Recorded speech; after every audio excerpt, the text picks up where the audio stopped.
So welcome everybody.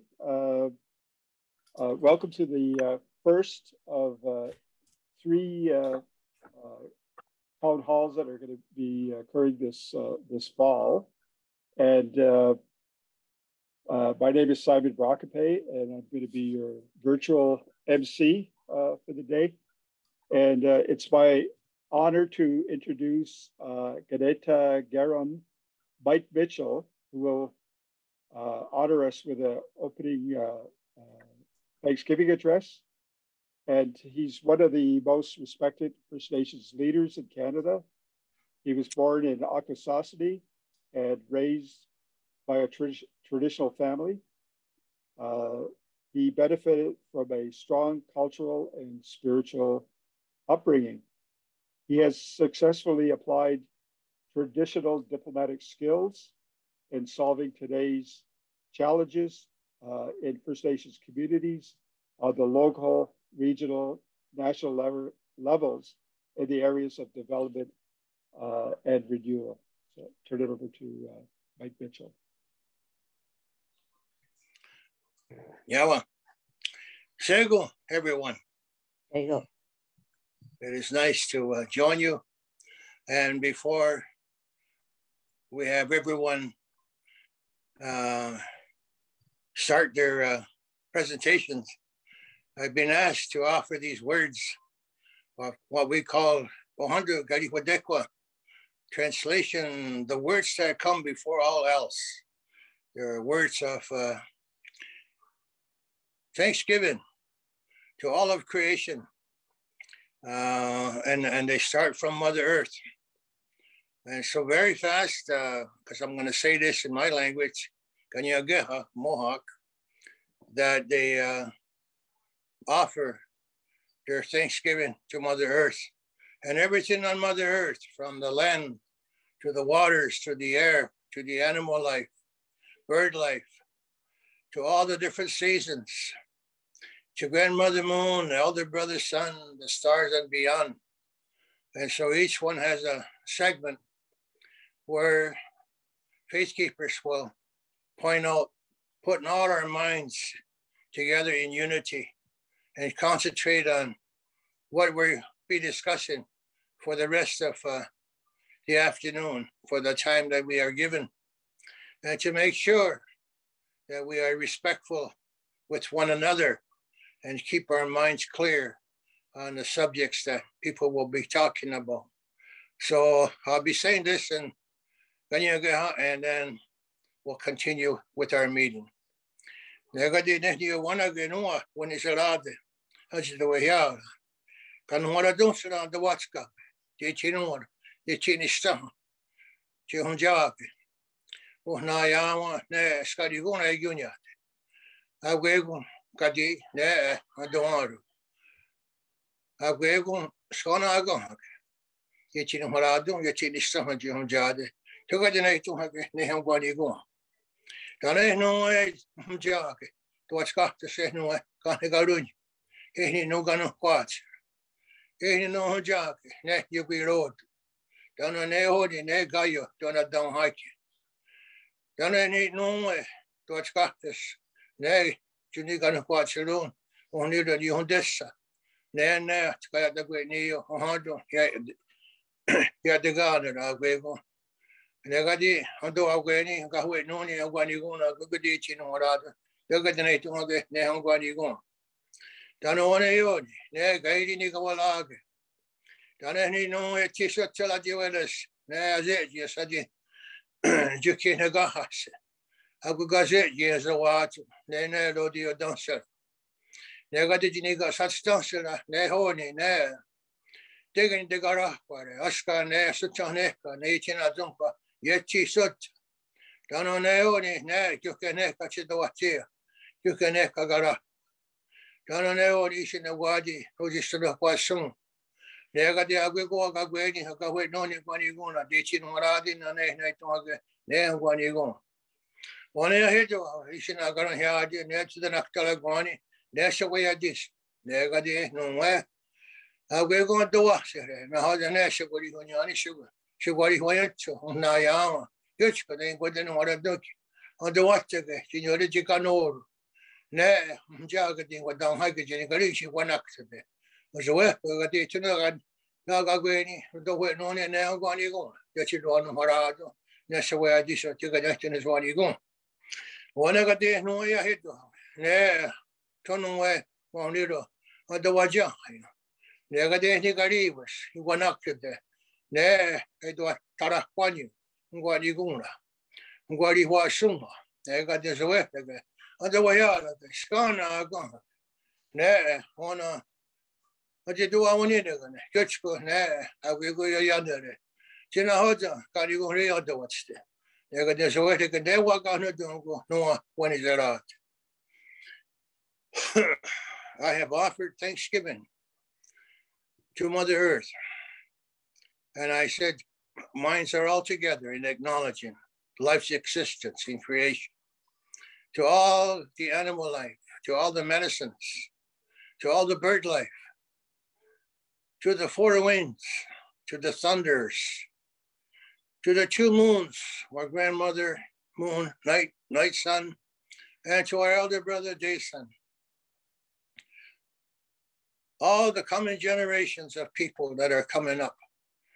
And then we asked the spirit guardians for their protection and for their time on the land, that we may always have a good mind and a good heart in acknowledging each other as we look about in all of creation, from all the animals of the bird life to every living creature, that we're taught to have respect for the life that we have and acknowledge on each other the good wishes when we meet.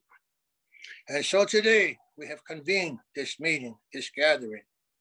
It is with those thoughts of peace, kindness, that we address one another.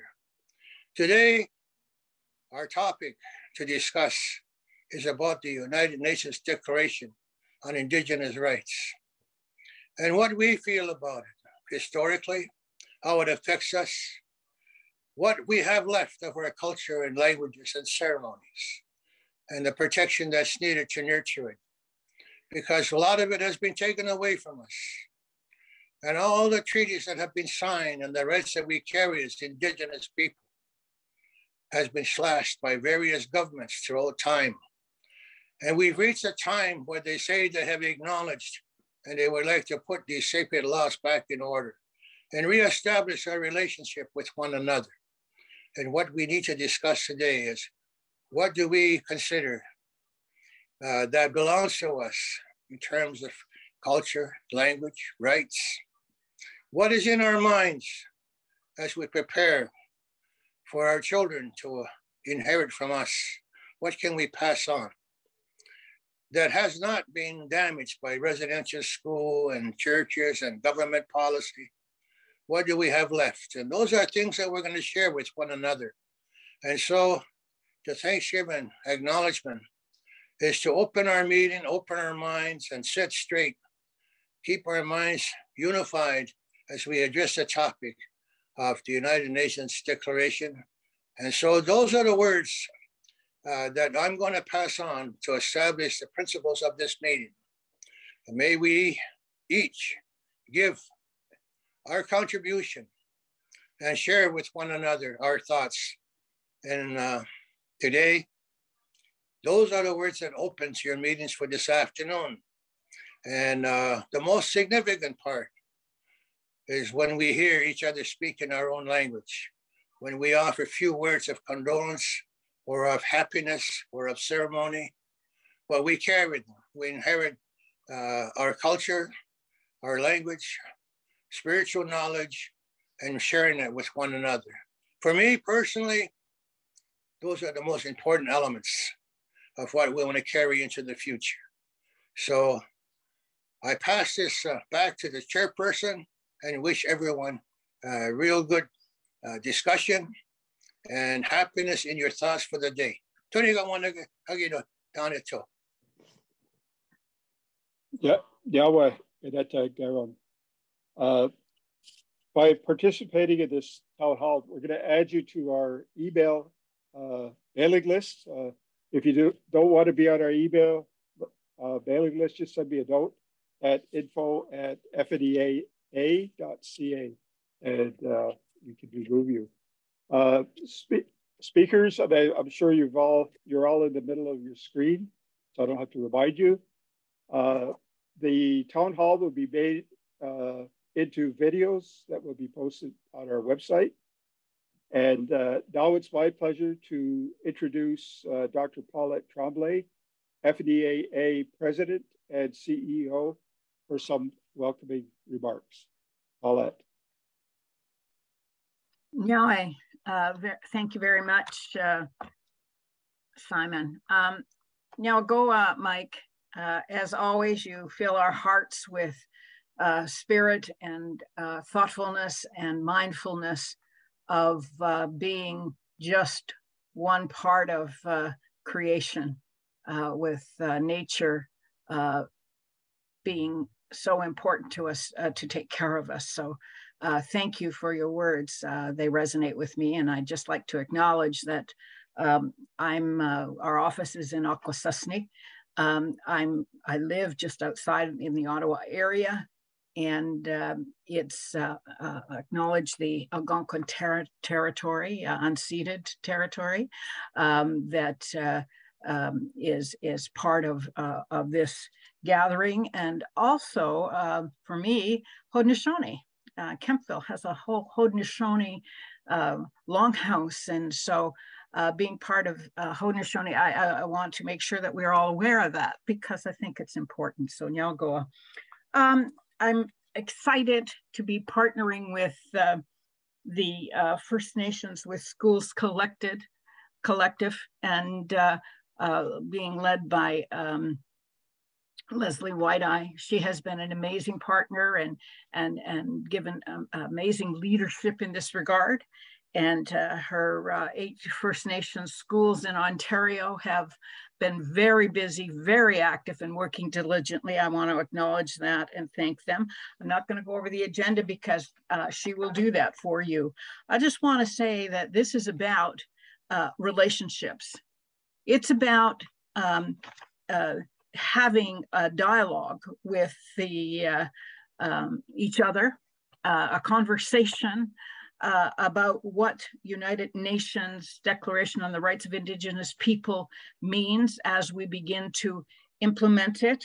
We know that it became, let's see, I just want to make sure I get the dates right, that the United Nations General Assembly adopted the declaration in 2007 from years and years of work of many, many people and many Canadians who have gone.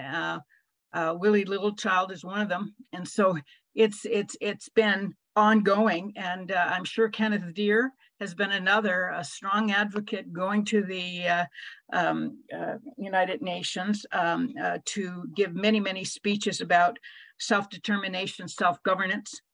And then we know that this declaration is an international human rights instrument that affirms the minimum standards for the survival, dignity, and well-being of Indigenous people throughout the world. We know that in 2016, that the government of Canada endorsed the declaration without qualification and committed to its full implementation in Canada. And we know that on June 22, last year, 2021, no, 2 years ago, 2021, the United Declaration received royal assent and came into force immediately in Canada, and will be worked on by the Department of Justice of Canada. And this is, they have 2 years to engage with people to determine what it's going to look like and feel like. And so I know that the First Nations with Schools Collective have done a lot of work on this already. They're bringing results to you, and we want to hear what you think. It's amazing because when we talk about First Nations control of First Nations education, you know, I look at some of the titles, and in December 1990, the Standing Committee on Aboriginal Affairs wrote the document on literacy, Aboriginal literacy and empowerment, and called it "You Took My Talk." And so how many years later do we have another document by who's about Sheila Jones in 2019, saying, let the people speak. Oppression in a time of reconciliation. We're still not there yet. We have a long way to go, but the legislation's there, the policy's there to support the work that we're going to undertake. And you're going to have input to that. And so we want to remind you that you each have a lens and a mindset. And so it can be a fixed mindset and not change, or it can be a growth mindset. It's how you view your world based on your place, that place where you grew up, where you have your roots, you're rooted. And I think that that's really important to remember. It reconnects us to culture, our roots through dreams and through our ancestors talking to us and giving us vision, because we believe in the seen and the unseen and the spirit. And I think that it is different than the Canadian worldview. Ours is a bottom-up approach. We look to the way our individuals see the world, how our family sees the world, how our community sees the world, how our nation sees the world, and then how our country. But family, individual comes first, whereas the mindset is different for non-First Nations and Canadians. It's more of top down. It's about power and it's about control. And so being aware of that, I encourage you, we have an opportunity to work together, to gather, to share our views and understand each other to make these changes needed. And I want you to know that the mission for the First Nations Education Administrators Association is it's a gathering place for First Nations education administrators to share information, to network, to collect and share ideas and enhance capacity in education and certification, professional development, partnerships, systems development, mentoring, annual national gathering. And our vision is to balance the interconnectedness in education rooted in First Nations languages, cultures, traditions, self-determination under First Nations control of First Nations education. We're on that journey. We want to engage you and empower you so that you are thinking about this and will help you become what you need to become as a First Nations, because First Nations control, your community controls and decides self-governance and being self-determining. So here's an opportunity. I'm so excited about this. Yagoa. Yeah, Paulette, for those welcoming remarks. It's now my pleasure to introduce Maureen Johns, who's our Vice President of the FNDA Board of Directors. Maureen was awarded the Indigenous Educator of the Year by the Canadian Teachers Federation.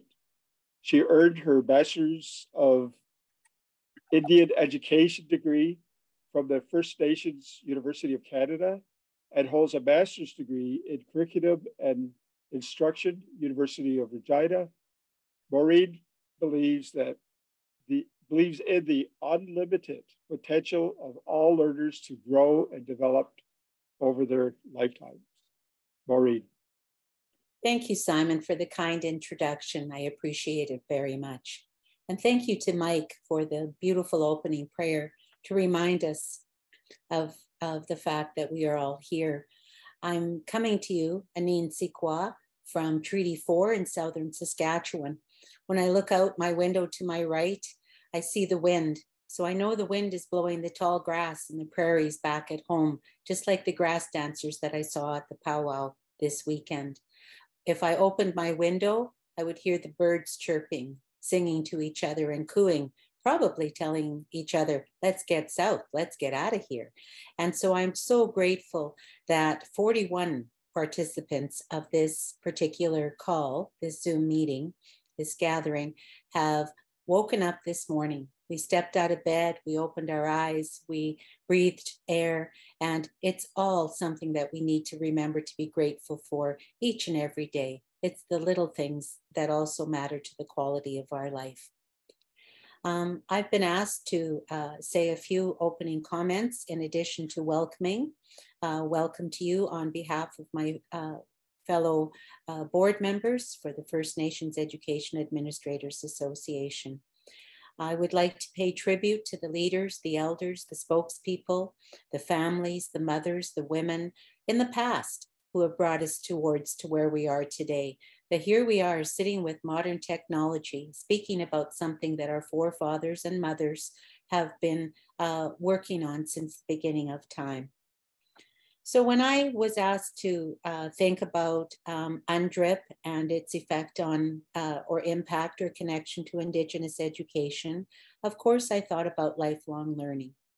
Of course I thought that the fact that UNDRIP is a universal framework for a minimum standard for survival, dignity, and well-being of world Indigenous people, I knew it was something that I would pay attention to, in addition to many other reports, laws, statutes, documents that have been built. Each of these items are like a brick in the wall in the foundation as we rebuild ourselves as Indigenous people here in North America. What UNDRIP does for us is it protects our individual and our collective rights, our cultural rights, our rights to identity, our rights to education, to health, to employment, to our language, and to others. In particular, the experts on the panel will speak to the actual articles, and I will only speak about Article 3 for a brief moment. And to me, that is something that my late parents, Tommy and Josephine Johns, taught us about from the time we entered into the world. And that was our right to be who we are, to be proud of who we are, to love who we are. And so Article 3 speaks about our right to self-determine, to write our right to self-determination, where we freely determine our political status and freely pursue their economic, social, and cultural development. And I must stray for just a moment from the notes that I've prepared. Back in the 1980s, I was one of the first authors of our Province of Saskatchewan Indigenous Studies courses.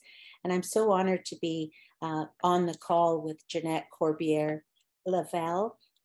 You were an inspiration to me as a young woman, and I did include you as a case study of the work that you were doing in our grade 10 Indigenous studies, and it will remain. So I had to say, it's like a wow moment for me to share this screen with many of the other people, but in particular, when I was a young girl and I wrote about a hero, there she is. So when I think about why rights matter, why who we are matters, I'm reminded of students, the students that I taught in high school back in the 90s and 2000s before I got out of the classroom into administration. And I had a mixture of students in my classes, both Indigenous and non-Indigenous. And one of the first things we always discussed is, why are we studying Native studies? Why is Indigenous studies important? And what we came up with collectively, and it's true to this day, is that the German students in my classroom, their original culture, worldview, and language would be protected in Germany. The Scottish students in my classroom, their culture, identity, and language would be protected in their homeland as well. And so what we came to as an understanding is there's nowhere else other than North America and the Americas where our Indigenous people's culture, language, and way of life will be protected for forever. And we were placed here by the Creator in order that we could live out the potential that was intended for each of us. I feel one of the most important skills and the new literacies of the modern times that we are in as Indigenous educators, it's about speaking up. My late dad, Tommy, used to always tell us, speak your truth, speak up, don't be silent, don't be a wallflower, make sure you find your voice. And now in my 6th decade, I understand how important it is to have our voice individually and collectively. And what I would like to offer to the table as consideration is a concept of an inclusion continuum or a spectrum of inclusion, whereby the literacy of voice of Indigenous peoples and all peoples of the world will be protected, especially for us as Indigenous people as it applies to UNDRIP. So if we, everybody on this call, 42 of us now, if we think about why does UNDRIP matter to us? Why should it matter to us? What might it matter to the life work that we do, to our families, to our country, to this land that we are so blessed to occupy? And what I believe the modern literacy is, it's not reading, it's not arithmetic. Our modern literacy that we as Indigenous people have to keep moving for is our literacy of voice, to speak our truth and to go forward into the future based upon our stories, our beliefs, and what our parents, our elders, our knowledge keepers, good people in our community, our role models, of the voice that they have used to keep us going to where we are today. And so with the inclusion continuum, there's 7 stages that I'm going to outline very quickly. What I invite you to do to attach yourself to the content of what this gathering is about is to situate yourself, the people in your house, maybe the people that you work with or work for, and say to yourself, where do I fall on this continuum? Where do I need to move next to further secure the strength of my own voice to speak up and claim myself as an Indigenous person here in Canada? So the first stage in the inclusion continuum is indifference. That represents a place when people think about UNDRIP and think about Indigenous education, is it's not on the radar screen. And for some of my Indigenous family members and community members, the indifference is because they have to focus on day-to-day matters of who is going to pay the rent, who is going to feed my children, how am I going to pay my utilities?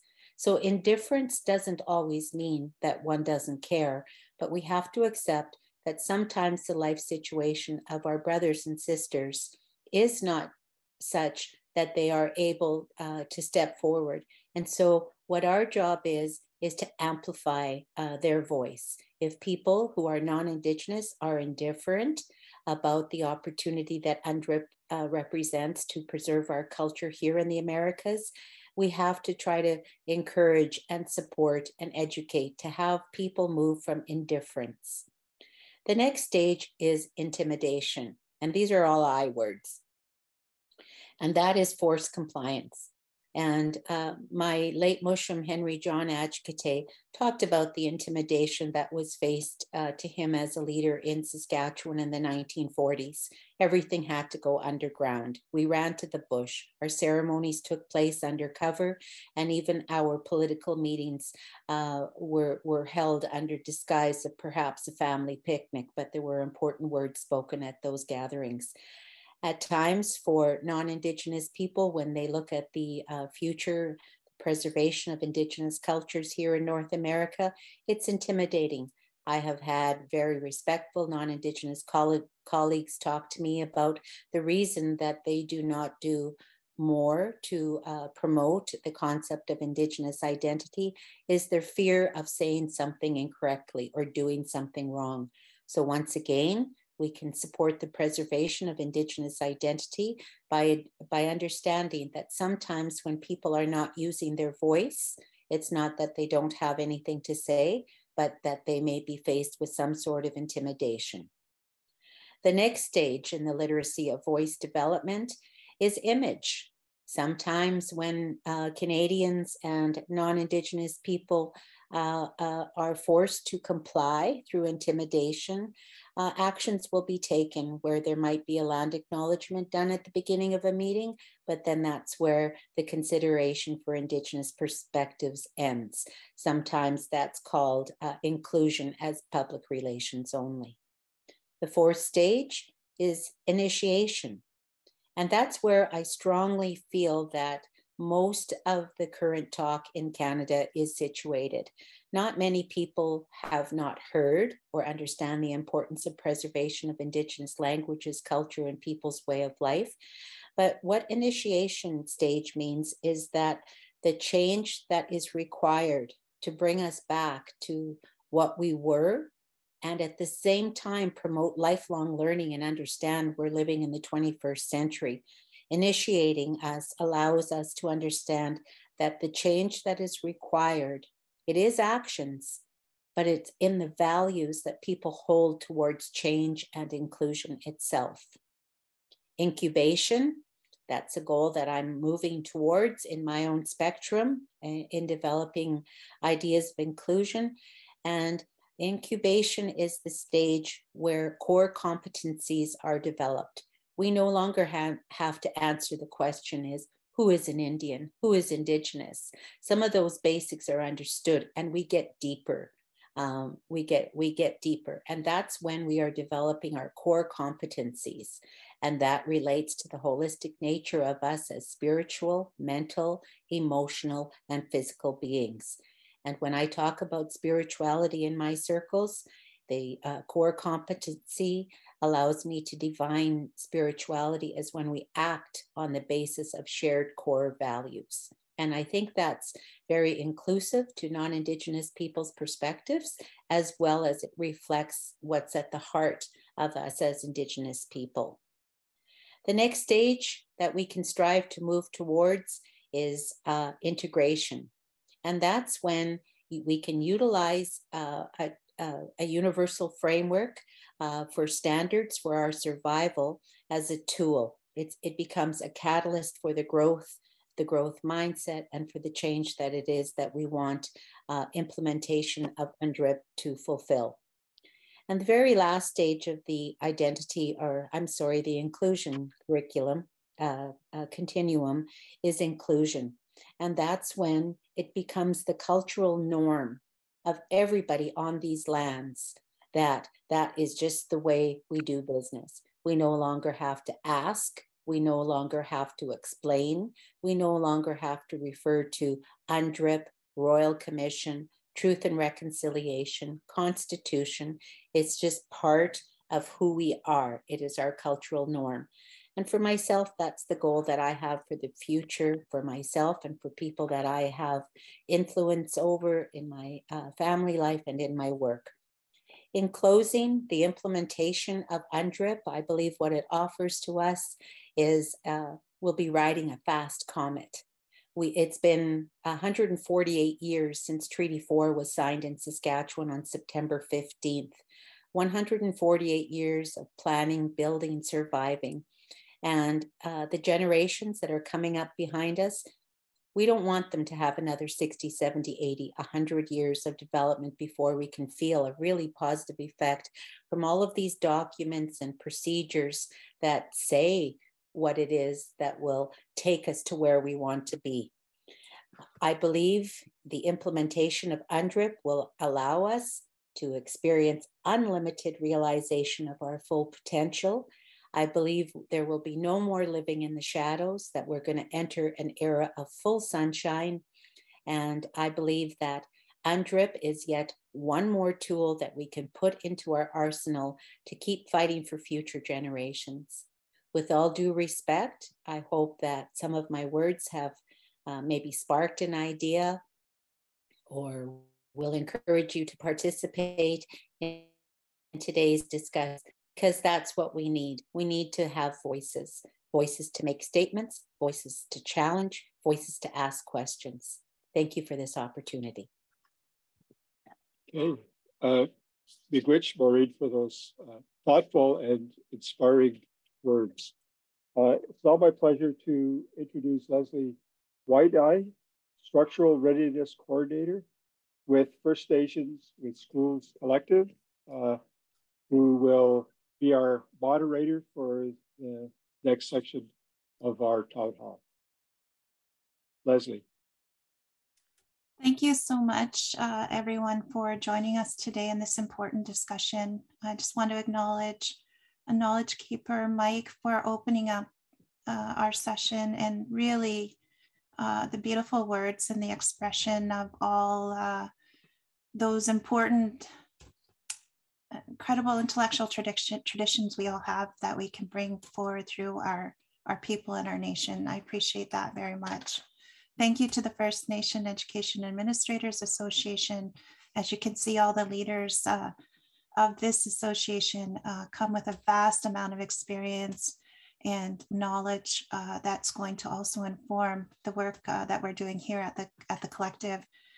So much has been said already that's going to bring more light to this particular project.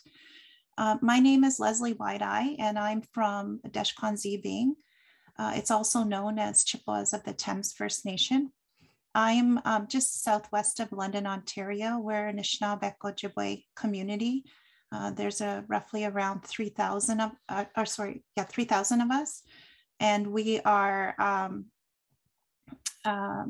just across the river from Oneida Nation of the Thames, and Munsee Delaware First Nation actually finds itself within our borders.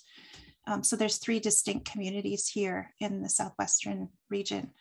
I just want to acknowledge also the panelists who took time today to come and share their thoughts about this work that we're undertaking with UNDRIP. And also the many delegates that have informed this work over the past number of years at the First Nation with Schools Collective that are attending today's session. Hopefully you can see that, Simon. Great. So we want to just really introduce you to a new initiative that the First Nation with Schools Collective has decided to take on. We're at the very beginning of the initiative. And so much of what I'm going to share are really just preliminary findings based on some of the work that we've undertaken in preparing for this initiative. The collective is made up of 8 First Nations that early on decided that we were better working united in a collective manner and in a space made for sharing, for networking, for raising some really important questions around self-determination and what that means in education. So we have 7 First Nations that are actively participating and are members of a participation agreement that's been signed, and also an observer who is 6 Nations of the Grand River Territory that has joined right from the beginning and maintains observer status. These 7+1 communities have been meeting regularly since 2016 in efforts to build their own arsenal, if you will, on the steps they'll each individually take autonomously towards self-determination in education. Our goal then to come together, we do that over an internation table. It truly is that. We're not a secretariat. There's not been a separate institution created. The work is done when the delegates come together at tables like the one you're seeing here. The goal has always been around designing, developing a First Nation-led funding Parity Plus model, which is well underway, and also really living up to each individual community's want to be self-determining in education, which happens to align with Article 14 of UNDRIP. That is the right to establish and control your own education systems. So we've been working hard to understand what that means for us, is, in terms of what does a First Nation distinctions-based system look like? What does First Nation controlled mean? And when we design these things with those kind of foundations in mind, what does it look like? And then also, how do we maintain strong protocols and nation-nation relationships, not only with each other, but also with the Crown? Article 14, as I said, sits squarely in our work at the collective. All the collective members came together as First Nations, believing this, complete faith in this, complete understanding that it is in fact an inherent right of their respective peoples that we are and have always had control over our learning systems and our institutions. And so therefore, Article 14, in fact, is just a re-recognition of the basis of which these 8 communities convene. So why are we doing this particular project? Because it's important that we bring to bear the voices of First Nation perspectives, experiences, particularly around what the government, the Crown, is asking right now. You heard earlier that there is the new law went into place in 2021.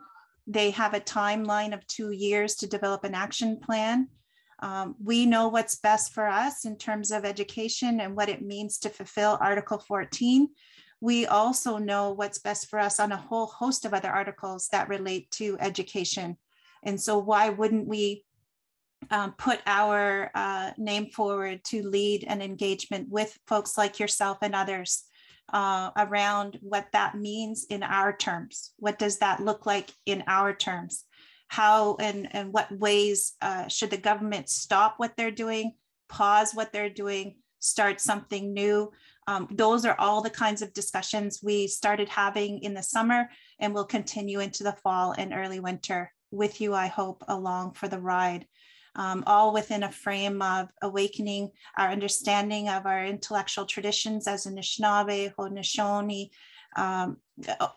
whoever's at the table, and then learning from each other, evolving our understanding, transforming, and then becoming all that each of these communities have envisioned for themselves for a long, long time, prior to long before UNDRIP's been passed, and also long before UNDRIPA has been passed in Canada.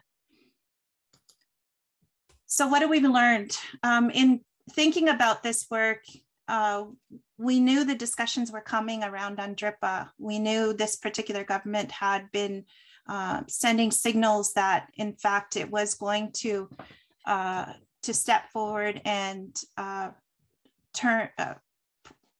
remove Canada from the list of those that did not acknowledge or sign on to UNDRIP. And in our discussions and preparedness, we started to develop and have a greater understanding around UNDRIP itself and what exactly is involved in UNDRIP. And then we held a series of training sessions in November and December of 2021 to just get ourselves aware of the pieces that potentially do relate to education in First Nation communities, but also to identify the ways in which we need to think about this. So we had Dr. Amber Saluji prepare 2 training sessions, and it was important for us to sit with him and think these through this way, because it is a convention. It does obligate governments to act in certain ways, but it's non-binding. And so that we had to ask ourselves, well, what good is that? And what does that mean? And how do you use such a tool? And what is a mechanism? And we took some time to sit with Amber and learn more about that. And in that, we have questions then that were raised in terms of, a strategy and the role of UNDRIP in that strategy. If UNDRIP is the minimum standard, then what is the baseline that we deal with? And who defines that? And do we leave that up to the government to define? And the answer we came up with was no. This is about us, for us, so therefore we must lead it. And so it's going to be only us to be holding this government accountable to this new law, UNDRIPA. Just like any other convention, any other mechanism, these declarations are strengthened by the very people that they're meant to serve, and if only they make the government accountable in its response to the convention. What's important, and I think important to note, and Amber highlighted this for us, is that if you really look at the convention and the preamble even to the act, to UNDRIPA, Canada's law, we found it in terms of Crown responses fairly radical. These are all these kind of words that we've been saying for decades by leadership long before us. that wanted restitution, we needed redress, we needed payback, the words of genocide. Those actual words are now placed right in the preamble of UNDRIPA. So it'll be up to us then to hold Canada accountable to those statements. And what does that look like? So the approach that the First Nation with Schools took was first, you can really get dogged down into a colonial spiral of how it is that we can engage the Crown and hope that they can change the ways they're doing things. We feel that, and we've learned this at the collective, that that's not a place of strength to start from. So we've always learned, and every engagement we've done since 2016, we've always come from a place of strength. And we've always said we own and have all the solutions in our communities. They've always been there. It's up to us to surface them, feed them, lift them up, talk to one another, and really just honor each other's, our own knowledges that are thriving, that are there within our communities. And so this is the process and the approach that we're taking here at the collective for this initiative. We want to start with that first bundle. What is it that is most sacred? What the very words that Knowledge Keeper Mike had opened with? What are those things that we have to hold and carry forward to the next generation that we know speaks to our values, to our principles, that will bring healing to our people and strength to our people. From that place, you come from a place of strength, and then tackle that third question about what actions could the Crown do in order to support that work.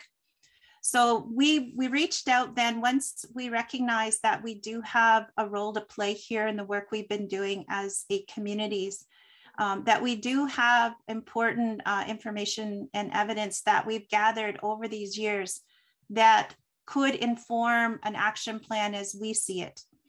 And so we reached out to Rights of Indigenous, which is a beautiful network of Indigenous peoples globally who have been working really hard within the sector of evaluation to bring to light Indigenous methodologies and approaches to ways in which to think about how to know if you're getting to where you want to go. And we had that first forum in May with them to think about, if we're going to build a report that has to hold that first bundle sacred, and yet advise the Crown on a way to measure this, what would you say is an important way in which to do this? So this is their response. It was very preliminary. We'll be revisiting with them to think more deeply as we gather more information around the first bundle and what it is we're here to protect in our knowledge systems. And we'll revisit these responses with them, drawing on their expertise as evaluators in Indigenous contexts. And some of them are on the call today, and I'm glad to see you all here. So in the preamble, what we also know about UNDRIPA and Canada's law is that it says within it that Indigenous peoples of the world, we have, the declaration identifies very clearly that there are political, economic, social structures. We have distinct spiritual traditions, cultures, histories, legal systems, all relating to lands, territories. And so it's stated in UNDRIPA, it's stated in UNDRIP. So what is those things that we hold most sacred, therefore, and what is those things that we're protecting that they're referencing in those statements? The first round of community engagements done this summer, we did, we followed a storytelling process. They take more time, but they're far more rich in terms of, first of all, relationship building, but also understanding the deeper meanings behind what people are expressing. And so we were able to interview seven individuals Most were over the age of 60. 4 of the 7 were fluent speakers.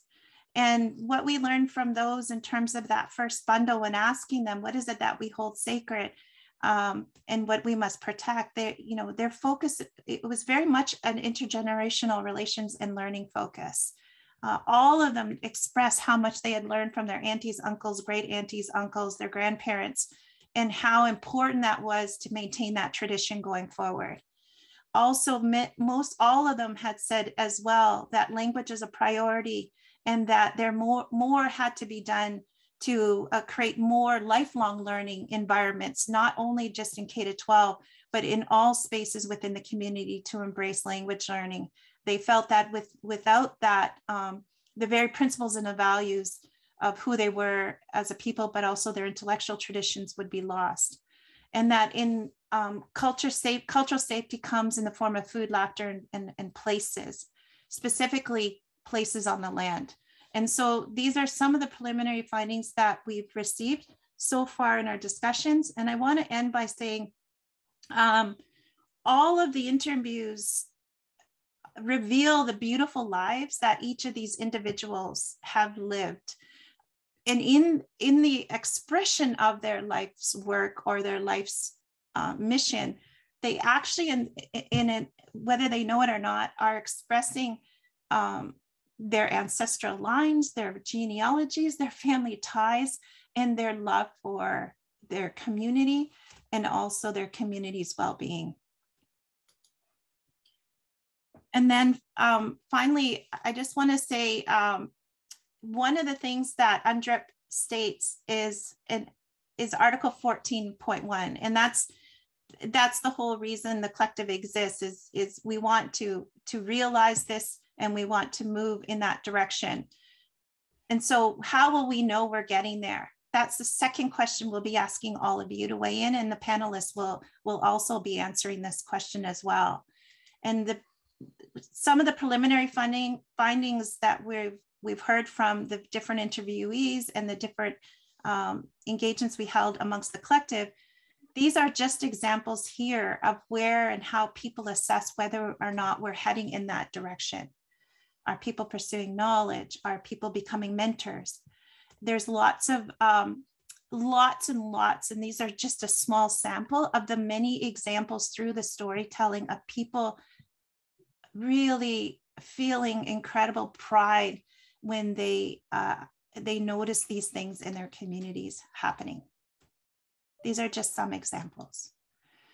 And then I think finally, just as Dr. Ann Versalugi told us that this UNDRIPA is a bit radical because of the use of the words like racist, scientifically false, legally invalid, morally condemnable, and socially unjust, that there's a really important piece of work that we have to do as First Nations to make them accountable to those words.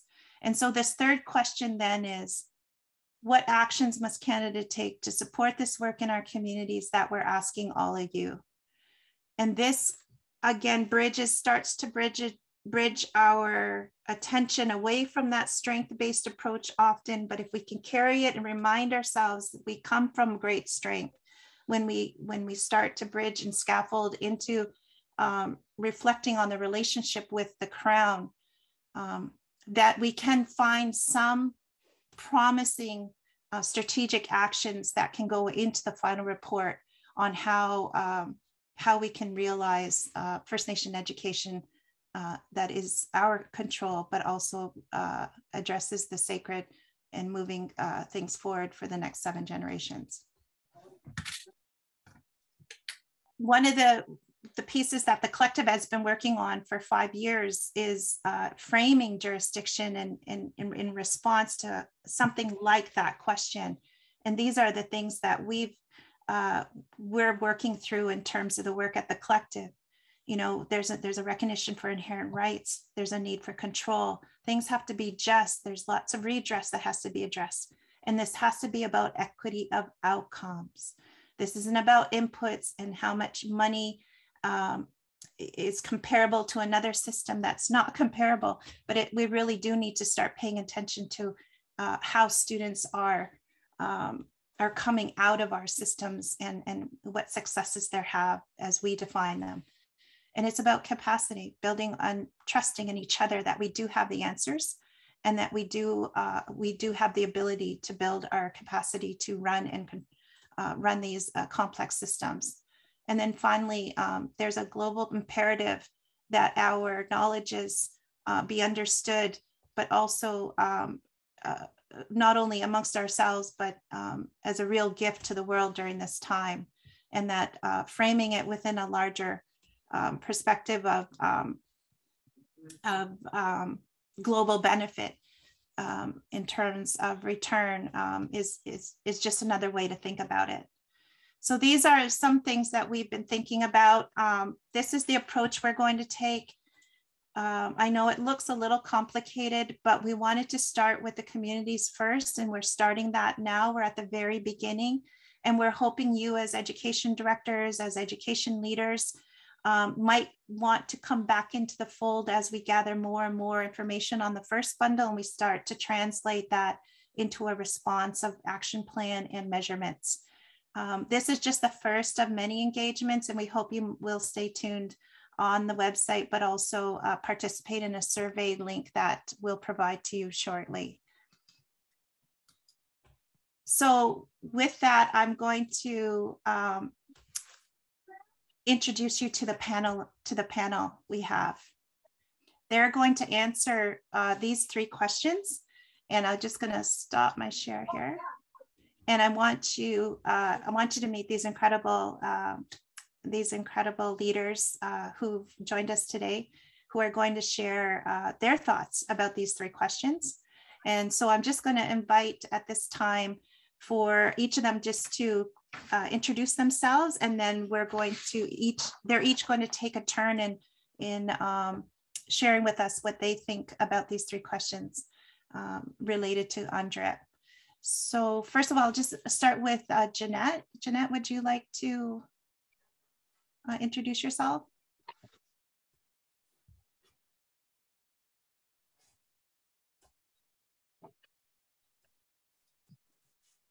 Ani, bonjour.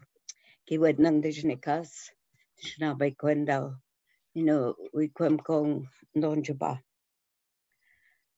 Ngitinen we kimigo ami no mampi, we be sha, we debajamag iniga inendma.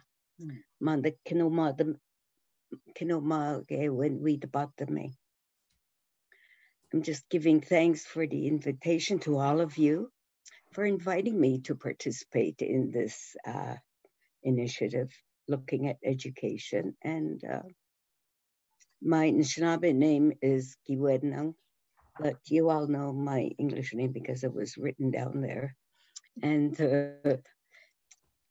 I guess to start off, before I get into other aspects, I want to say Chumigwech to Mike for opening our session today to make us aware of what we have been taught, what is important, recognize our environment, the world around us, and to give thanks for all these special gifts that we have been given. And also to look at the importance of our language that stress on who we are as a people. Thanks to Chumigwech, to Paulette, and to Maureen, and to you, Leslie, for giving us that background, the basis of why we're here, why we're looking at education. And it has been really good just to get that reminder of UNDRIP and all that's contained in there. The other thing is to say I'm from the Ukwemkong unceded territory, and I know I'm just introducing myself, but to let you know that I'm in education now, but initially I didn't want to go into education. I was rebelling against the women in my family because they were all teachers, and I thought, no, I'm not going to be a teacher. But look at what happened. I ended up going to teachers college, being in the classroom for many, many years, along with the rest of my family. So just to share that with you. Oh, miigwech. Oh my gosh, Jeanette, I'm so glad that they were able to keep you headed towards that teaching. I'm going to hand it over now to Joette. Okay. Wachie, Joette LaFive, Dishinaka Ashwin. I am the Director of Lifelong Learning for Dishkan ZB Ginamagigamik. I am Omishkego from Mishkego Beski, Pewanak, Ontario. I want to thank all the speakers who shared opening words. Chimigwech. I'm very grateful and happy to be here.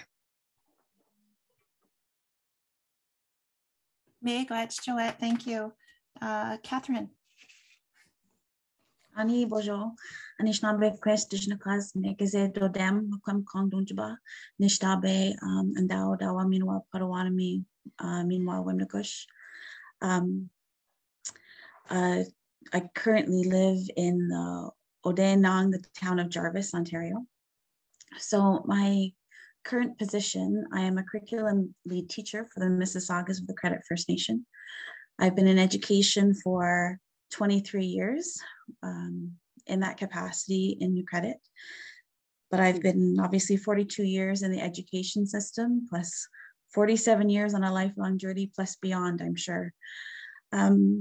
So I'm currently a second year Master's of Education student at the University of Western, studying curriculum and pedagogy. I've been participating in the curriculum writing sessions thus far, facilitated by Leslie White-Eye. And I just want to say Chimigwet for all the speakers and already all of the words of wisdom and just the impact. And Miigwech for the work that you've been doing now. Oh my gosh, thank you, Catherine. I'll hand it over to Andrea.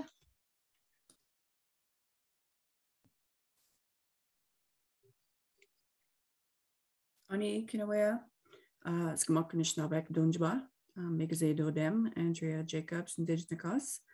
I'm a member of Sagmok First Nation. I'm Eagle Clan, and my name is Andrea. I'm currently the manager of employment and training programs for Sagmok Development Corporation. I'm also one of 2 community liaisons for Sagmok Anishinabek with the First Nations with Schools Collective. Maybe just a little bit of background about myself. I've worked in adult education, training, and employment for over 25 years.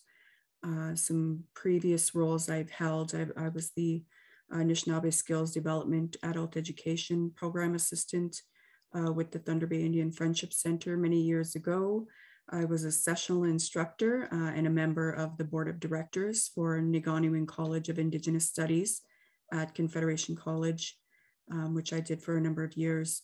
And then I've been working in employment and training with youth and adults with Sagmok specifically for over 18 years. Miigwech for the invitation to participate today. Thank you. Thanks, Andrea. And Kathleen. Sagali Sogway, Gatsununi Ningats, Okwali Niwigita Lord on your dog and So hello everyone. My English name is Kathleen Doctor. My Oneida name is Jugatsununi, meaning that she's happy.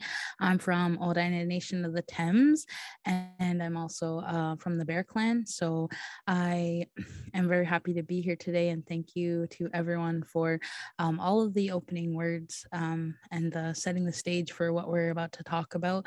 I've been a lifelong advocate of education, and I currently am at the Thames Valley District School Board as a teacher on special assignment for Indigenous education 7 to 12, but being a young teacher and having a strong relationship with my students and my community members has really impacted my perception of education, and I'm looking forward to sharing that with you today.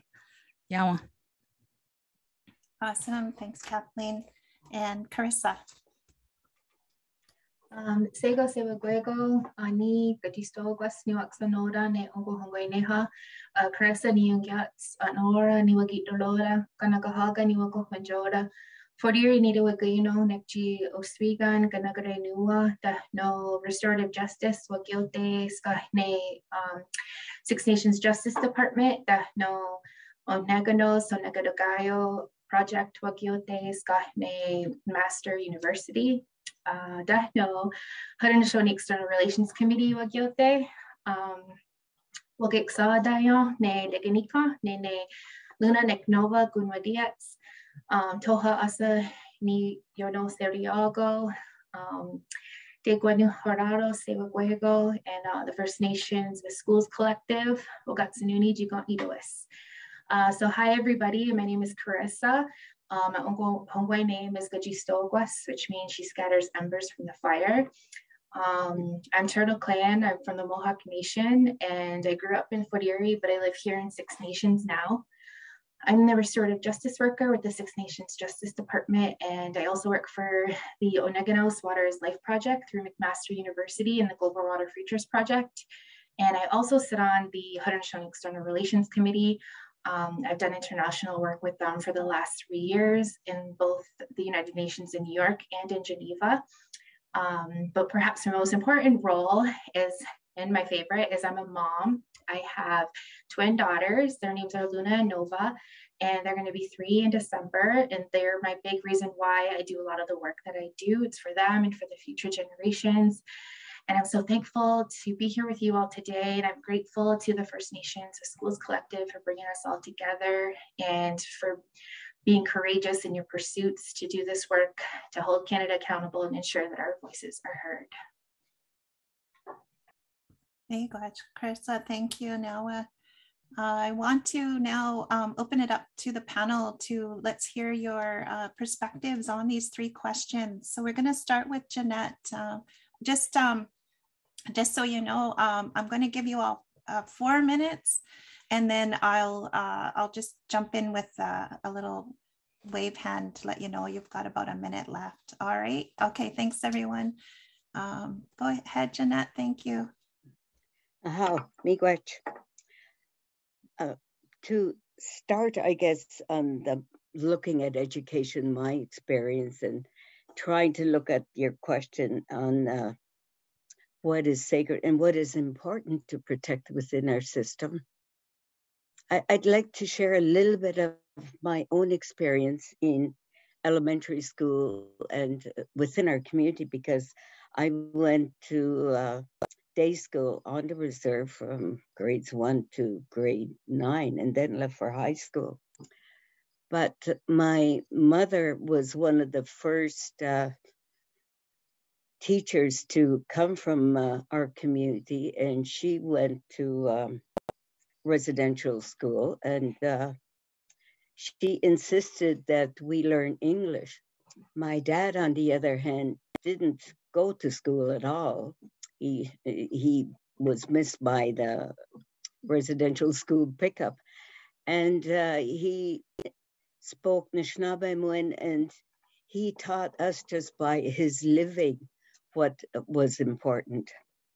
So just to share that with the background.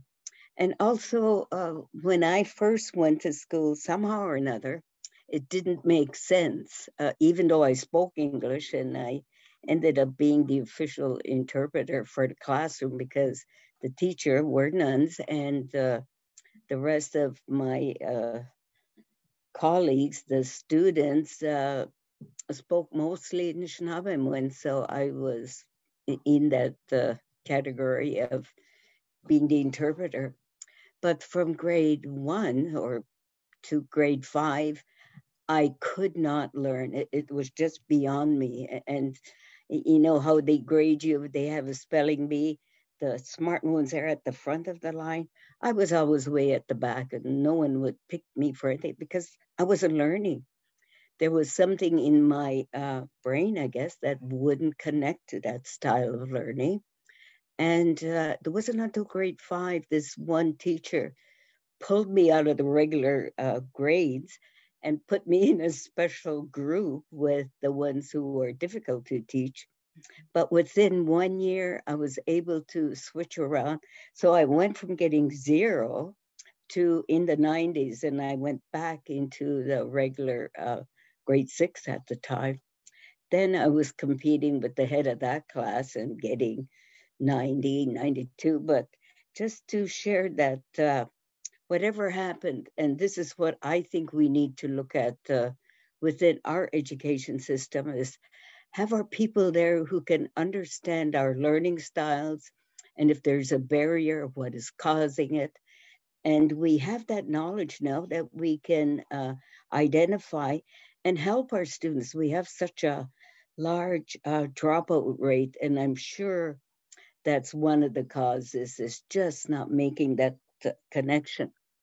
Now, to look at some of the other aspects, I've had the experience of working in land-based teaching the last little while. I think I shared with you that I didn't want to be a teacher, got into the political realm, and as Mike was saying, I was with the Company of Young Canadians, and we were doing 1 minute left. 1 minute left? Oh, okay. Well, then, just to say that we are at this period of time in our relationship with the government where we need to make use of this opportunity. Let's look at developing our own ways of teaching, our own system of knowledge gathering, relating that to our young people, putting it within historical context, documenting, writing books, and respecting our young people who were able to get into the education system and become professionals. I have much respect for them and the potential that they have for us recording our own history and for, I guess, looking at our ways of knowledge. And that's the respecting our language, our culture, our traditions. So, miigwech. Thank you, Jeanette. It's the worst thing to be a facilitator and having to stop the conversation within a certain period of time. Thank you, Jeanette, for doing that. That's okay. I'm sure it'll come out later. Joette? Miigwech, Leslie, I'll try to stay within 5 minutes. Before daylight this morning, I meditated on what my responses would be to these questions, and 2 words came to mind. And I just want to say, for highlighting these 2 words. And the first word that came to mind was voice. Voice speaks to the channels of maintaining harvesting practices, learning stories that reveal who land is through language and experience. The spell is identity. A skill is identifying voice. What is identifying voice? Identifying voice comes from our experiences, our growth, with the help of mentors who have their experiences that they share to help increase others. What does this look like for me? It is my dad introducing me to familial harvesting lands, homelands, by sharing his childhood stories and then taking me to visit and fish at these places, and then learning from him as well as others what that responsibility means and looks like with my gifts and own assignments, to continue this for future generations.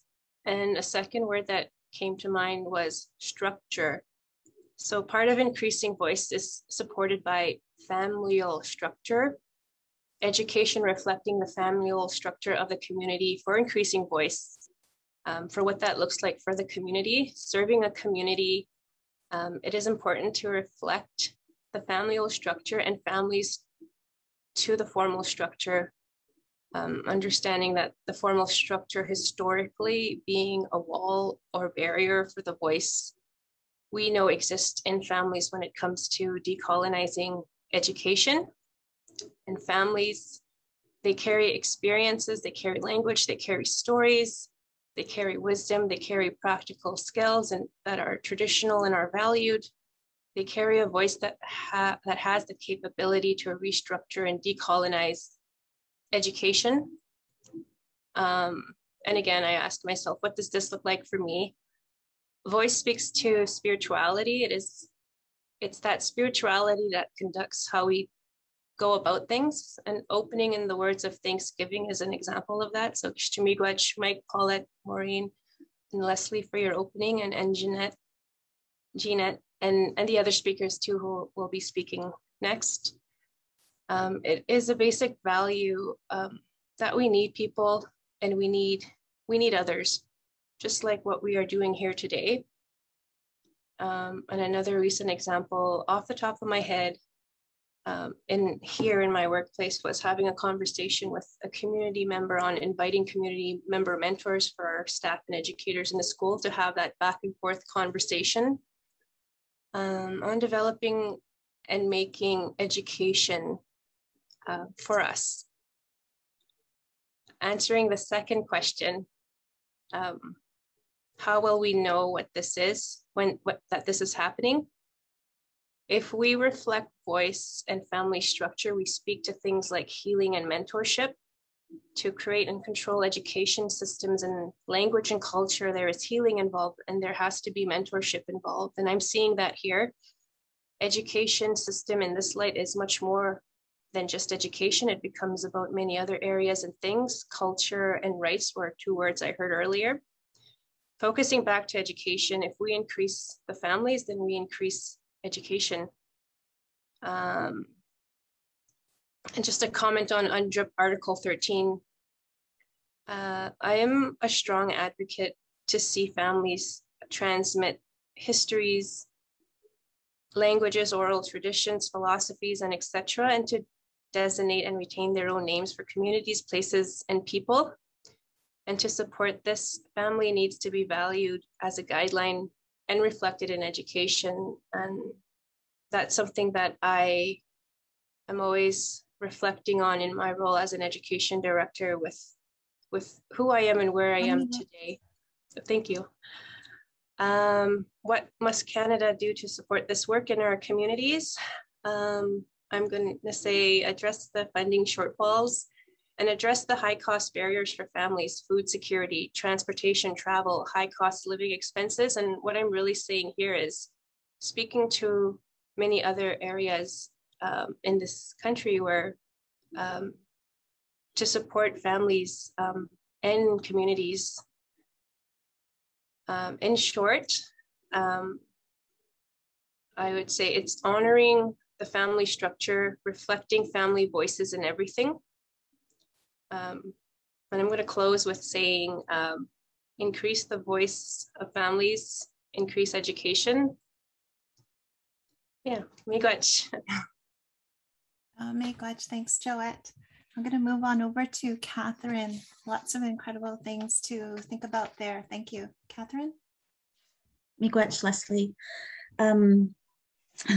5 minutes, huh, Leslie? Okay, so I just want to say first, I'm really humbled by the presence of the people that are accompanying in this meeting today. And I want to acknowledge that because I've been reading some of your works for quite some time now. And, you know, I just even this summer, I was reading this. I know many of you are familiar with the Buzwa, the boy from Buzwa from Cecil King. And I was reading this down at Buzwa Park this summer, and what a powerful experience that was to be home in the community and reading that in that space. So I just want to acknowledge the teachers, my teachers, within my life and who've made an impact on education overall for Canada and beyond. In addition to that, I just want to acknowledge my parents, Molly Shauna and Marcella Roy, and my grandfather, Joe Alex Shauna, my grandmother, Nancy Wamangwas, Nazaire and Teresa Roy as my, I guess I would call them passers on of that ancestral knowledge, that blood memory through intergenerational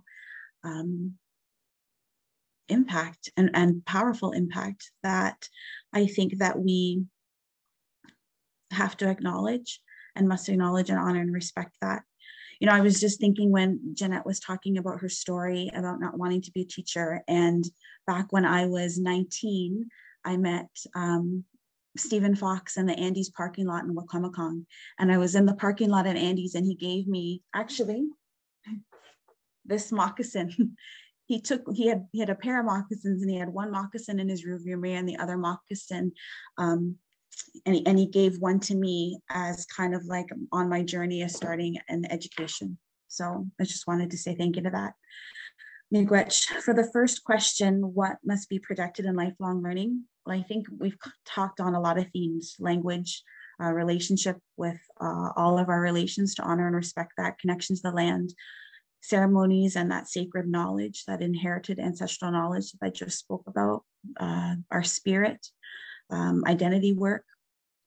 But a couple of ones that I think haven't been mentioned yet that I want us to think about is how we build those connections with our community, within our community, because I think for some members, they may have lost that connection or are not sure how to reinstate that. And also the connection within ourselves. And I think really that is what we're looking at in education, is who are our educators? And what are they? Not just our teachers, but our aunties and our grandmothers and our children and the animals and the environment around us. And also linking how our stories and our history, based on that ancestral knowledge, we're building on that foundation now, and how do we make relation or a connection to that to today's context? Because within value, or when we think of our beliefs, it's transferable regardless of the date or the time in which we're living in. When we think about how do we know this is happening, or the measurement of this, I looked at things like our future generations become our leaders, our fluent speakers increase. We have healing not only within ourselves, but healing we see within the earth and the waters around us. We're living by those good life teachings. We are seeing our students meet success and education attainment and returning back to their communities. We're seeing an increase in self-esteem. We're seeing an awaken to truth within us. And that transference of knowledge piece that would occur. And kind of one last thing when I was thinking about that was acknowledging, and I'm going to say acknowledging alternative, in quotation mark, ways of learning, assessing, and reporting. And what I'm saying alternative in brackets because we have ways of knowing when it comes to learning from one another. And they're not any less of what we see in the current education system, and they need to be valued just as much. In terms of Canada to support this work, I had exactly the same thing with voices, hearing Indigenous voices, support for our stories, no longer having to ask or explain. It's just understanding and valuing our contribution. And understanding that our ways of knowing or a way of living cannot be captured in one single moment, that as educators, it's a way of living, it's not just a profession, and it's something that holds true to our everyday lives and how we conduct ourselves. Miigwech. Thank you, Catherine. Powerful words, not just a profession. Thank you for those words. Andrea. Funny. So I'm 5 minutes goes by pretty quick, but so I'm honored to share some words around the importance of remembering adult education when we speak about the United Nations Declaration on the Rights of Indigenous Peoples. And specifically we talk about self-determined, culturally based education.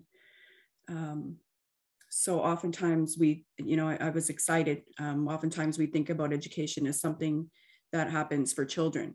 So I was definitely excited when Leslie invited me to share some thoughts around adult education, because education isn't something that ends when we reach a period of life where we think, we're now grown.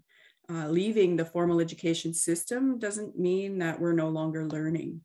It means that now we take the knowledge that's been shared with us and we begin to apply it. So we apply it in the real world. We take that knowledge and only through applying and testing it through lived experience can we really transform that knowledge into wisdom, which for us as Anishinaabe people is one of our 7 grandfather teachings. And it's one of our sacred values. So being able to transform knowledge and turn it into wisdom is an important piece. And I think that that's something that happens throughout our lives. Here in Zgamuk, we use the term lifelong learning when we talk about education. We talk about the idea that learning happens in all areas and phases of our lives. Learning isn't just something that happens while we're children. It's something that happens from womb to grave, and it needs to happen throughout our life, because learning is living. We know that learning is not done only in formal settings. Catherine mentioned, the idea we talk about alternative learning, and this is especially true as we get older. Experience is one of our greatest teachers. We need experience. We need it to help us understand that knowledge that's given to us in those formal settings. We recognize that experience is what helps us apply our knowledge and therefore understand how to use that knowledge in the best way that we can.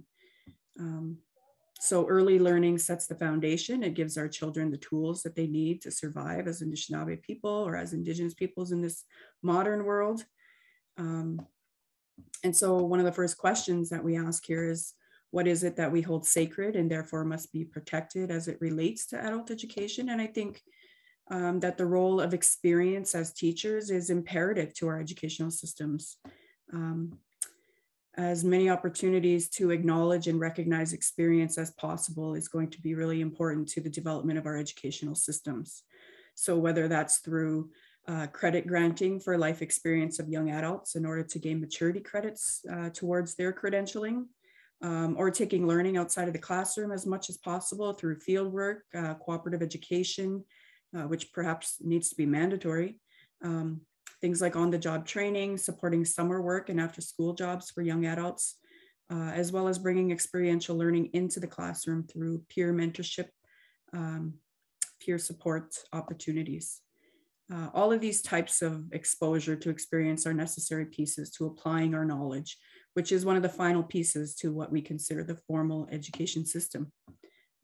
I firmly believe that one of the final pieces to learning something, to truly knowing that we've learned something, is to teach it. We put our understanding of that knowledge to the test by teaching it to someone else. And that really is the final exam. We know we've truly understood something if we can then turn around and teach it, as it makes us more aware of, all the pieces to really understanding something. So we need to create those opportunities for adults and for young adults to take their final exams, to teach their learning to others through mentorship, and then of course to real world application, so they can begin to turn that knowledge into wisdom. The application piece also helps connect the learning to the real world. That's another important piece to learning. I'm a mother of 2 teenage daughters, and I think everyone who has a teenager knows the importance of answering the question, why do I need to know this? Maybe I should have said that in my whiny teenager voice for better effect, but connecting that learning to how and where it'll be applied is one of the most important pieces to learning retention. We've all been there ourselves, wondering that same question, why do I need to learn this? We probably all had that experience of feeling like, why didn't I listen when I was told this? So those hard-learned lessons we've had in our lives are some of our greatest teachers. So if we can't see how something applies to us, though, then we won't care enough to listen and learn. So those connections are imperative, and any opportunity for our education system to help make those connections will really make a difference in learning retention. And so I think as parents, we need to be able to make those connections as educators for our students. And I think this really answers the next question of how will we know what's happening? So, we'll know what's happening when we see teaching happening from our students, from our parents, from our grandparents, from our community members. They'll want to be part of our education systems. They'll want to share their knowledge. They'll want to mentor in our educational systems. We'll have tons of resources, tons of people available to help with that in our learning. And that's an integral part to the adult learning system. And I had probably a whole bunch more that I would like to share, but I see my time is up. Miigwech. Thank you, Andrea. I know these conversations really require more than 5 minutes and more time together. So I'm going to hand it next to Kathleen. Thank you, Andrea. Okay, I will try not to talk too fast when I just have a tendency to talk really fast.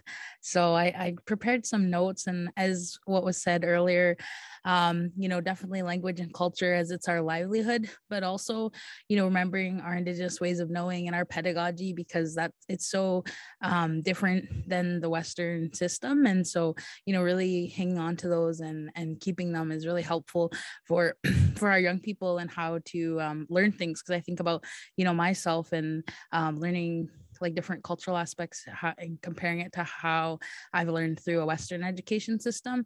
And I feel like for those cultural aspects, they've really stuck with me more so than anything I've really learned in a Western institution, because I was, guided through that. I grew up watching my mom and my grandma, like whether it was something like making fry bread, and then I got to do it with them. And then, then I started doing it on my own, and I was practicing, and like having that cyclical opportunity for whether it's mistakes or different reiterations, or like I like to look at it as science, because that's my background as someone who did science education, but doing those experiments each time and seeing what works and what doesn't, as well as recognizing how colonization has impacted our familial ties. And so holding on to our mentorships and our role models are really important, and those family roles within community. And then remembering that our classrooms are all of creation. So it's not just the school or there's certain classrooms, it's, everywhere we can learn something from. So I think those are, for the first question, some things that I wanted to point out. And then moving on to the second question, and then how we'll know this is happening. I'll know this is happening when Indigenous young people see themselves reflected, in their classrooms and their schools. So with more Indigenous teachers. So in my school, there's 130 staff. I was the only Indigenous teaching staff. And so that's a big challenge when we serve such a big population of Indigenous students, as well as, no longer having an Indigenous guidance counselor. So that was something that I was fortunate enough to have when I was going through my secondary education. And that really helped me, encouraged me to participate in extracurricular activities. And that really had a positive impact on my my school journey and getting me involved in the different leadership opportunities. So, having those roles within schools, but that also leads itself to revamping our teacher education programs and ensuring that, our Indigenous students that want to become teachers are going to be successful through those. Because I know that all of the courses I took, there was no mention of Indigenous pedagogy or mention of Indigenous ways of knowing. It was, Western ways of knowing, and it didn't always align with my core values and beliefs. And so again, we'll know this is happening too through curriculum. So when Indigenous content is local and relevant and topical, and it's like present and living, as well as like physical spaces. So when, students can go into schools and they see themselves, reflected, and whether it's more like not just superficial pictures and murals, but deep, like feeling that they have spaces within school where, if they need to go smudge or something like that, then they have those spaces. So really decolonizing some of our classrooms and our educational institutions. And I said, well, no, we're on the right track when students can go to school and be proud of who they are and share who they are and where they come from with pride and carry on in a good way. Because I know, like, even through my post-secondary institution experience, like I just, start saying I was from London because I didn't want to have to educate people about who I was and then be open to their criticism about their stereotypes that they have against Indigenous people. So when that kind of lessons, then I know that we'll be on our way. So honoring our natural gifts from Creator and really leading into those. I think, school doesn't always do the best job of recognizing the diversity in gifts and how, you know, there's so many things that our young people can be good at. And a lot of times school isn't the place where they feel like that they're good at anything. It's kind of like, okay, well, you're good at, you know, English and or whatnot, or you're good at science and math, or you're good at art, like, and it's very siloed. So really, okay, 1 minute, I'll keep carrying on. So and then when we see more trailblazers to foster mentorship and guidance and support, and then our communities and like as mentioned too, that healing piece. So when we see, you know, more healing occur. So for the last question, what can Canada do? So I got a long list, but I'll try prioritize. So definitely fully funded language programs and accreditations. I know Oneida is in a dire state with our language. We're losing it very quickly. And so that's been a challenge for the last 10 years, is having accredited programming where our students can get funded and not have to, you know, struggle to while they're taking on such a big task like learning the language. And paid funding leaves for language learning, and then specialized teacher education programs, like I said, funding for First Nations to create their own training and certification for teachers, so to give them that independence and self-governing aspects, pay parity for teachers on reserve comparatively to teachers within provincial school boards. So I know as a student, you know, our teachers never stayed more than a year because they always found something better, because we couldn't offer them, you know, an equitable rate that would keep them there and that would retain them. And so that really challenged how we had relationships with our teachers. And I'm out of time, but thank you. Yeah. Thanks, Kathleen. That was great. I'm glad you did speak really fast because there was so much information we needed to hear. So that's great. Thank you. I will head over to Carissa. Thank you, Carissa. Yes, and Yala, thank you to all the speakers before me for sharing your insights and wisdoms. And I too will probably speak fast. So for the first one, what must be protected in lifelong learning for now and 7 generations? I think that it's important to protect like all that sustains us as Ongohongwe, like from time immemorial and into the future. So of course, like our languages, restoration of our traditional values, our beliefs, our ways of knowing, being, doing, the knowledge of our laws, our agreements of behavior, and our codes of conducts and our customs, the restoring of our responsibilities and our roles within our community, learning about our origin stories, our clan systems and traditional governance, teaching our kids and families about our ceremonies, about our songs, and learning about healthy Ongohongwe parenting, like pre-contact parenting, peaceful relationships, land-based education like hunting and fishing and food sovereignty, gardening, harvesting, building healthy and responsible economies that take into account the livelihood of all of our relations and the future generations. Learning about the water and the sustenance that comes from it and the medicines growing along its shores and the fish in it, and how to respect it and protect it as a sacred and living being. And ultimately, as spiritual beings, we need to have lifelong learning that uplifts and enhances holistic education that nourishes the spirit and celebrates and honors our indomitable spirit, the indomitable spirit of our ancestors. And how will we know that this is happening? How is it measurable? So we'll see more healing amongst our people. We'll see less addiction, violence, and incarceration. Hopefully we'll see less children in care, and we'll have more peace within ourselves, our experiences, more peace in our families and in our communities. We'll see families of language speakers, more community engagement in ceremony, governance, education, leadership, policy, and so on. And the last question, what must Canada do to support this work in our communities? First of all, Canada needs to be genuine. These efforts, they need to be meaningful. It cannot just be tokenized gestures. They need to listen to the voices, and specifically this group who's at the forefront of making sure that our voices are heard. Restitution. So we are still paying from the impacts of colonialism, Indian residential schools, child welfare, systemic racism, and oppression. Canada needs to provide the funding necessary to adequately develop and implement curriculum that will enhance our overall well-being and ability to thrive well into the future. Infrastructure funding should be provided to every First Nation to build schools that are safe and reflective of a Omuhongwe learning environment. Financial support should also be provided to enhance lifelong learning, especially in the revitalization and attainment of our original languages. Moreover, Canada needs to finally realize their promise of bringing clean drinking water to First Nations communities to create healthier community and learning environments. In regards to the impacts of their harm, Canada needs to be aware of its role in the ongoing systemic racism, inequalities, and injustices we face and be accountable. Their schools are responsible for breeding a culture of ignorance. Indeed, Justice Murray Sinclair said, at the same time that our aunties, uncles, parents, and grandparents were being told in residential schools that they were savages, inferior, and less than, Canadians were also being taught the same thing.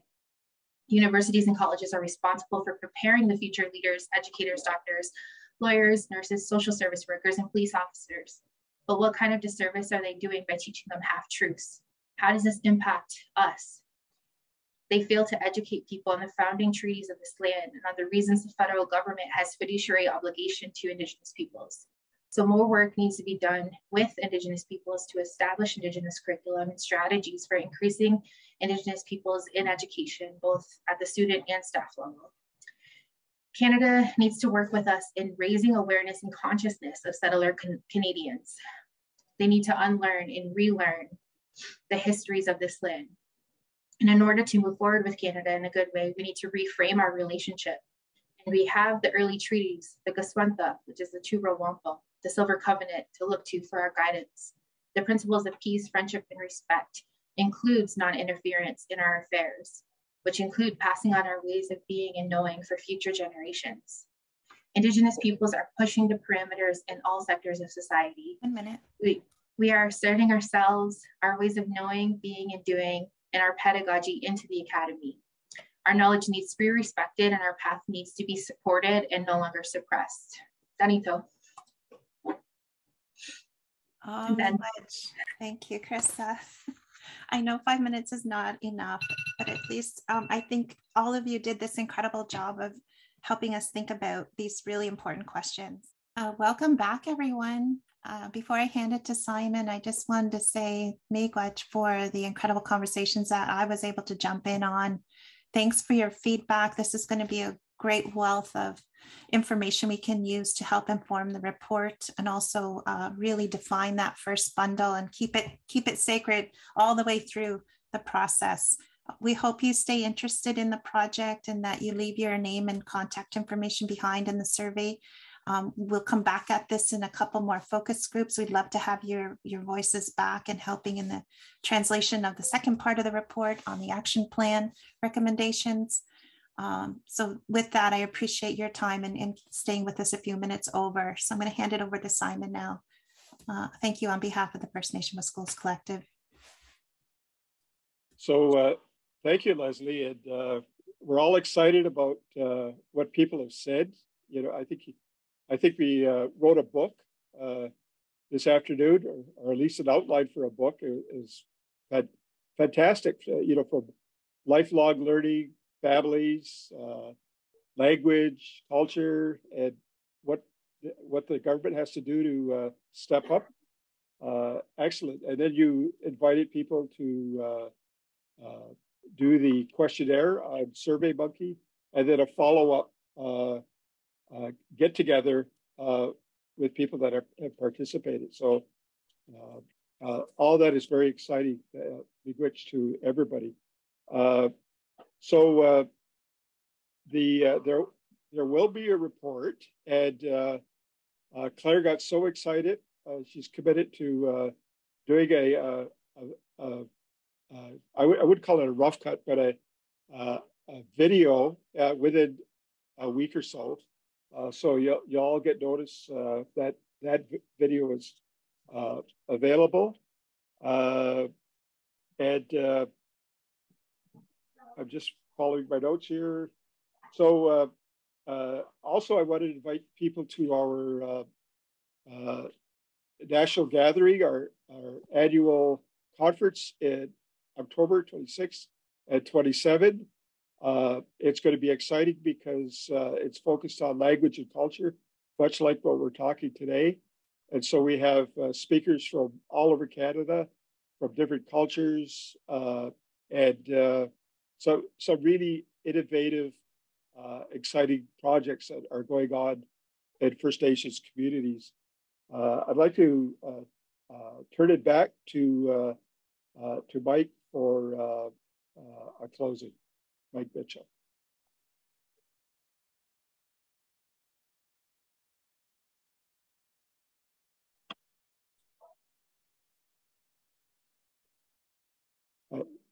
You're on mute, Mike. Sego. I want everyone to know that I have listened carefully to all the speakers. And it safely can be said that we weren't here to monkey around. We don't need no monkey survey. We had a good feeling. I saw all the presenters. They were very glad to participate. They had good ideas. They had good thoughts. So we all came to this meeting, this gathering, with a good mind and with a good heart. And as I said in my initial opening, that's what we're here for. And we acknowledge all our surroundings, all of creation. And we have given good thoughts to meet with one another, to share. And today, we have done some amazing things, shared some good stories. We've had good thoughts. And so everybody has a feeling that we've accomplished something. And so it is with all those thoughts that we thank everyone for participating, for being with us, and giving us your thinking of how the UNDRIP Declaration of Indigenous Rights should affect us and how we should carry ourselves and for our children into the future. So I'll say the closing in the same way as I open, but in our own language that we all consider very important to keep. Did one horado? So we are this. Chinahodana ne, Shawayani Jihumjad. The Chinum or the Yatinista. Now we're going to do what done that stuff. Negadi no way, and I went no hike. As you get you here, the what's got to turn away from Jog. Ain't no way, got the Garudu. Ain't no way, Garahir. Tony no Gayo, don't down hike. And what's got is sticking the garage for it. I scan your t-shirt. I scan Eoni, ne, Chidawachi, you can neck a gara. One and Eoni, he's in a garunyadi. To the Naktalagwani, Nash away at this. Nagadi and the way. I wego at the Watska, Ganuara Dunsara. Scaniguna and Gunyate. Ne, you whether I should hike it. Sego, you don't hike it. I'm jog, didn't go down hike it. When I got the chili one, they gone, say, ne, Kairi, you got you wait again. Oh, now, yeah, I don't think you have to do your scanner of the door, you know what you got that squadron. Then I will go to need you, so I get it, the watch one in on there. Now they're gonna hold the there. So why are gone? They do I out the done.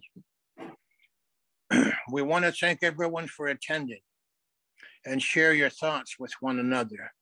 And in your presentations, you have given us many things to think about that we can incorporate.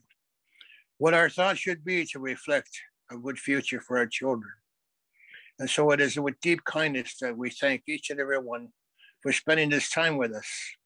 And a closing in our traditional acknowledgement to all of creation, to the Creator, and to the Spirit Guardians, we ask that they guide you, all of you, on your journey back home.